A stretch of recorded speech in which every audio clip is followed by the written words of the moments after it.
as a European, you have access to opportunities. I mean, school for you is quite affordable. It's free. It's free. Yes. So I want to know what were your motivations for applying for the master program, the scholarship, and is there like a European advantage to it? No, I don't think so. Actually, I applied this year because I wanted to know how the process worked, but I was quite sure I wouldn't get it. I'm like 24 years old. I have worked only like for 2 years after university. So, and my background, like I said, is in education. This master's is in social work. Even though I've worked in different social work related jobs and stuff, I didn't think I would get it because of that, and also because I thought I wanted much more experience, much more courses, much more even like maybe a master's. I don't have publications at that moment, so I was so afraid that I was actually not even afraid. I was like sure I wouldn't get it, so I was just afraid of like the process itself, how challenging it will be. But I was sure I would. I was prepared for a negative. I was so surprised when I would say yes, you are in. But yeah, I guess just like try it out and let's see how it goes. Oh, I'm so glad you got it. Thank you very much. So I want to know what challenges did you face in the process of applying? I mean, the thing is that since I'm European, I have so many privileges at this point. I don't have to apply for visas, I don't have to apply for basically anything. I can just take a plane and go wherever I want from Europe and from many other countries actually, and work and study there with no problem. So it was really easy. I just applied for the masters and get all the paperwork done, which basically was just my certifications, like my bachelor's degree record and stuff, and then just get them, translate them because they were all in Spanish, and just make the exam, I think, which maybe was the most challenging part for me actually. You made the exam? Yeah, the English exam, the IELTS. I hadn't done it. I haven't done any exam in English or anything like that for this, so I was so nervous, like the writing part was the worst part actually. I hate that. But yeah, for me, since I'm European, I think that was the most challenging part. Oh, okay, but you got it. Yeah, I got it. Wow, it's so interesting to know that the process for Europeans are very different for Africans. Like how is life for a young European? Yeah. I think it's so different. In Europe, it's a big country, so like right now I'm experiencing what is like Baltics, specifically Lithuania and Latvia, and it's so different from Spain, for example. I love that in Spain, quality life, I feel like it's much better. First of all, because of the weather, there's much more sun.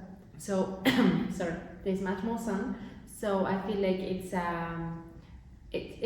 you're just more happy.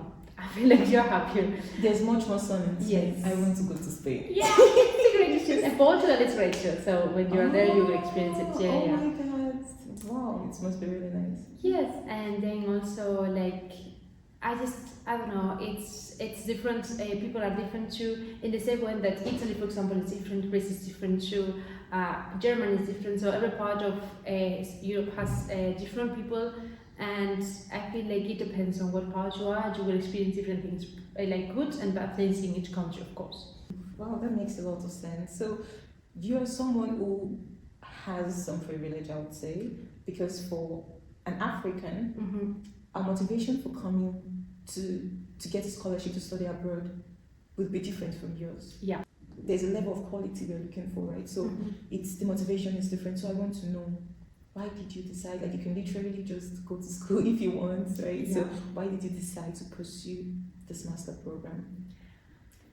I wanted to learn from the best. I wanted to really improve. Like, what I have experienced with this master, and you can see it in our classes, not only that we are really small, is that like the classes are small, is that we are all really competitive. In a good way, not in a bad way. It means that we have a healthy competitiveness. We don't push each other, we don't step on each other, but we try each other to be better, and we push each other to improve and to be better.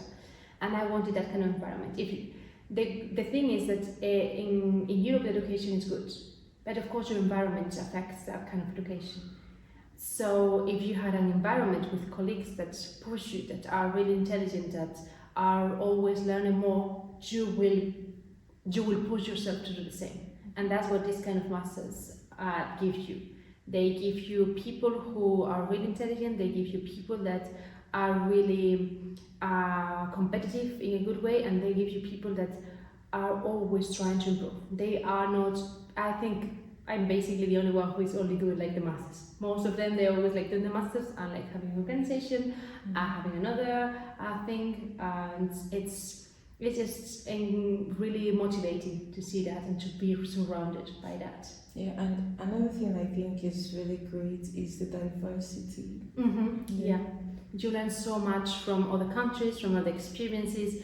I have always known that I was a privileged person because my parents have always supported me. I have never had trouble. I come from a country that it's average but in a good way, and I have always known I was privileged. But then you compare yourself with other environments, other countries, and you realize how much more privileged you are in so many other aspects that you didn't even think about because they are basic for you. You don't even think that you won't have access to healthcare, you won't have access to education for free, you won't have access to different stuff that for me it's like basic, and that it's so difficult to get in other countries. Yeah, I think you said one time that fish protein was poverty in Europe, for example, is completely different. It's completely different. It's assessed completely different from other countries. Worldwide, it's, for example, for the status, it's assessed extreme poverty. In Europe, extreme poverty is eradicated. There's no extreme poverty, at least in theory. Child extreme poverty. Children it's prohibited that they are in that situation. The moment they are taken to different environment, to different. And then poverty in Spain is assessed, in Europe it's assessed taking into account different parameters. One of them is to being able to have holidays each year. If you are not able to do that with your salary, that means you are in poverty or at risk, actually at risk of poverty. If you are not able to have fish once or twice per week, and the same with chicken, once or twice per week, that means you are at risk of extreme poverty too. That's how child poverty is assessed in Europe. And that's really different because, again, so many of the countries, they don't have the privilege to even think about those kind of factors. Can you run us through what life for a young person is in Europe? It again depends on the country. For example, in Spain specifically, being a young person right now means that probably you won't get a job. You will probably live with your parents for kind of some years before you can set up for yourself. Of course, there are exceptions. Of course, it depends on the degree or your education that you have, etc., etc. But yeah, in general, it's a little bit difficult to get a job. But it also means that you have a really good quality of life. You have so many privileges, you have so many programs. Erasmus is not only Erasmus Mundus or Erasmus Plus in university, it means Solidarity Corps. That means that you can volunteer in any country and you get a salary, kind of like an allowance for it, and a house too, for free. I mean, for free during the amount of time that you are there. You will have to give it back, of course. But it means that you have so many other opportunities, so many programs you can apply for, and it gets the opportunity to work, to travel, to do so many things. Being European, it means that, for example, I went to France, I went to Ireland. I went to Ireland to work. I got a job and I applied, I went there. I didn't have to apply for a visa, I didn't have to apply for any kind of document specifically. I didn't have any problems for crossing the border, and that's the same with the whole Europe. So many of my friends basically, so many of mine, the vast majority actually, they have worked in some points in a different country from Spain. That's a huge privilege, knowing that you don't have a job in your country, or you don't have the job that you want in your country with the salary you want, and being able to travel around with any kind of restriction, with any kind of problem, no paperwork, yes, there's some paperwork, but it's like minimum. So that's an amazing privilege, and that's something that I'm really thankful, and I'm really happy to be European because of that. It's a whole new world. Now, talking about all of these opportunities or access you have by being a European, what then does doing better mean to you? How would you define what at this stage now you easily have everything, I would say, like the basics. So what does doing better mean to you? For a long time, because of that reason, doing better for me was being extremely competitive and being the best of the best in everything I was doing, which is an amazing pressure, and it's sometimes too much. Right now, it's not that anymore. For me, it's not trying to be the best out of the best, it's trying to improve and doing my best every time. It's improving little by little. I don't want overnight change. I know that's not possible. I accept that a long time ago. It would be ideal that today I could study so much, and tomorrow would be perfect at that I have been studying or I have been working on. I have accepted so much a long time ago that I cannot do that change. Even in sometimes specifically, for example, in informatics or in education, you cannot learn everything from even in 1 month. You need so much. So just doing better for me right now, it means just going little by little, improving step by step. And just enjoying the journey instead of like focusing on everything in the future and what I need to accomplish in the future, what I need to improve for the future, just what I need to do tomorrow, what I need to accomplish, or what I would love to accomplish by tomorrow, and setting, of course, realistic challenges, which sometimes is difficult. But yeah, that would be my objective and what is moving me right now. And enjoying that step, that path, those moments and those little improvements, just enjoying them, going through that journey step by step, little by little, and calming down a little bit. Getting to this point where you have the clarity that this is how you want your journey to be, what were the challenges? What were the struggles you faced? I mean, I am Spanish, I'm European, and I have never been in really bad situations, so I consider myself a really privileged person. I've always had my back with my parents and everything, so I'm not gonna say I went through so many struggles and everything, but I guess like every other person, university gets hard at some points. You doubt yourself so much, being afraid of failure, being afraid of not getting it. I was sure that I was not enough for this scholarship or for many other ones. I was sure I wasn't enough for so many other universities or for many other challenges that I didn't even apply for, because I was scared of the negative or the failure. So the challenges are more I think within myself and my trust in myself than any environmental or any other kind of challenges, I think. I think at this point of life, I'm more you apply and then you will process the results. You will see how it goes and you will make a critical assessment of what happened and could go wrong if you don't get it. But just try it and then worry about the negative or something, but just try your best. And then also realize that you're not the best and you will never be. There are so many other people, there are so many people that are better than you in so many other things. For sure you will stand out in specific things, but there is always someone better. What do you think made you stand out? What are the factors you think? Because I'm sure you're not the only person in Spain that applied for the scholarship. No. So what were the things you would say, the factors that made you get into the program? Like I said, first of all, I never thought I would get into the program. It's a really competitive program, but it's also a different they usually search for different backgrounds. Usually in social work, I am in education. That's something really different. So I didn't think I would get in. I think that maybe the thing that made me stand out is that I have always been working, I have always been volunteering, I have always been trying my best, and even before coming here, for example, I was working 3 jobs at the same time. One full-time, the other 20 hours per week, and the other one as a private teacher. And I was managing more or less. But just I was also, before that I worked in Ireland, and before that I worked in France. Before that I have just finished my bachelor's, and during my bachelor's, like I said, I was volunteering, studying at the same time, and working during winter breaks, during summer too. So I guess it's seeing someone that is always in continuous improvement and continuous moving, always trying new things, always going for different things. I guess that's something that made me stand out. So what advice do you have for people who are trying to get opportunities? What do you think are the things they need to put in place to put themselves in a better position to access opportunities, both in Spain and globally? Just do a deep research, because there are so many things that you don't know. There are so many scholarships, there are so many programs, there are so many opportunities that you don't know about, because you've never known anyone that have done it. I have never known anyone about Erasmus Mundus, for example, until I discovered it and I started researching about it.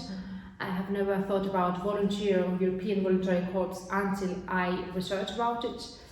So just do a deep research. Ask. Don't be afraid of asking. Like, call whoever you need to call. Like, if they don't help you, it's okay, and if they help you, that's great. That's it. So just try your best and don't be afraid of failure. You will get so many no's. You will get so many, maybe even like rude people. Like, that's okay. Just, it's part of the journey. It's part of life. Just don't give up and just try it. Thank you very much, Noe. So, when things don't go according to your plan, you already know. So Yeah.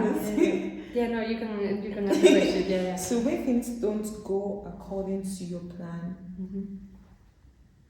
how do you handle it? What do you do? Until not really, not a long time ago, I didn't handle it well, like at all. Uncertainty is something that I don't handle well. It's not my thing. But yeah, I didn't used to handle it well. Now I'm handling a little bit better. Just trying to understand what happened, what went wrong, learning from those mistakes and taking those mistakes as something to improve in the future and not something negative from the present. It's something that is helping me now, because in the future, when I get that same situation or a similar situation, I will be able to handle it much better. So that's how I am trying to take the things right now. If something is not going according to the plan, that's okay. I remember one sentence, I don't remember who said this, but he said, life is everything that happens while you plan a completely different thing. It's not exactly like that, I don't remember the sentence, but basically that's what it is. And so, yeah, it's true, you plan, I always plan everything in advance. I have plan A, B, C, D, E, and F. And it always goes 6. I always have to go because it always changes, everything changes. You can never like plan so in a really long term. So just try to handle it, understand what happened and learn from it. And try to take it positively, not negatively, because that's the worst thing that you can do actually. So what's one defining experience that changed your life or your perception to something? I think France. When I finished my bachelor's, I didn't know what to do. I wasn't sure. I didn't know if I wanted to do a master's. I didn't know if I wanted to go abroad. I didn't know how to go abroad. I didn't know if I wanted to work. If I wanted to change my majors. I was thinking about social work at that point, and that's the reason I decided to go volunteer to France. And in there, I experienced what language barrier is.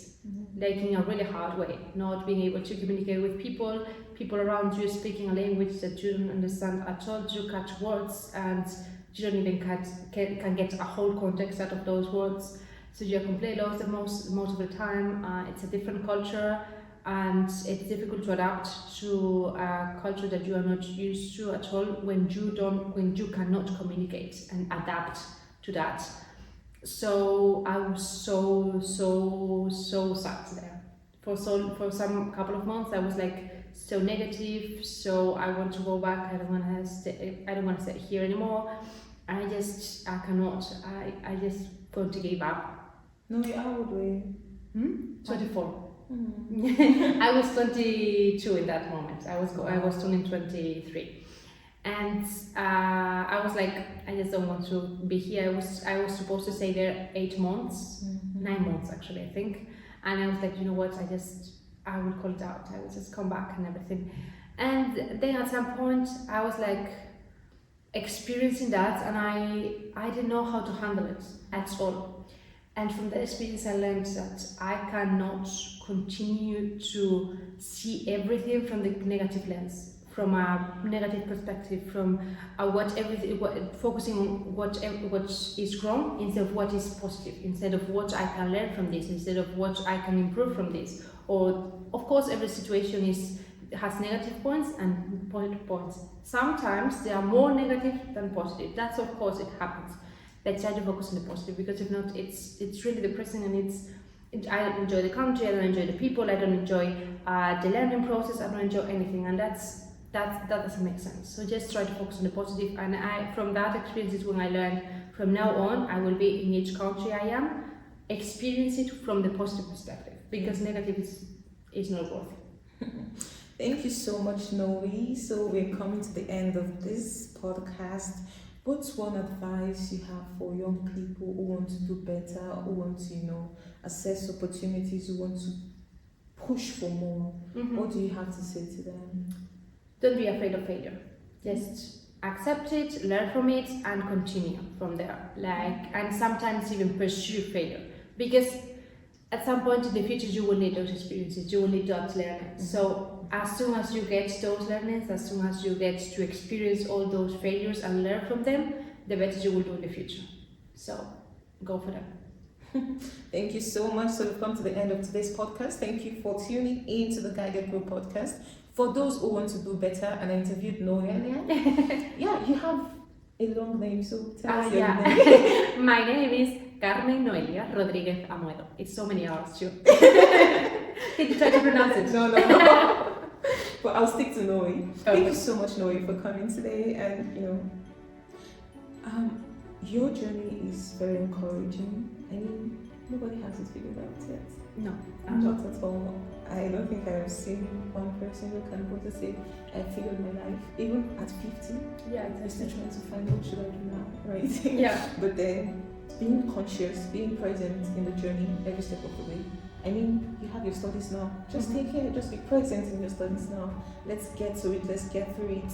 And afterwards, some other thing will come up. Yeah, another event, another phase of your life will open up. And just be present in that moment. I think figuring it all out at one point makes it boring. Yeah, that's so true. Yeah. Thank you so much, and Subscribe to the Guided Grow podcast and the social media. They have amazing social media. They have great advices, and they always do super interesting stuff and interviews that they are coming down. So please stay tuned. thank you. Bye for now. Bye.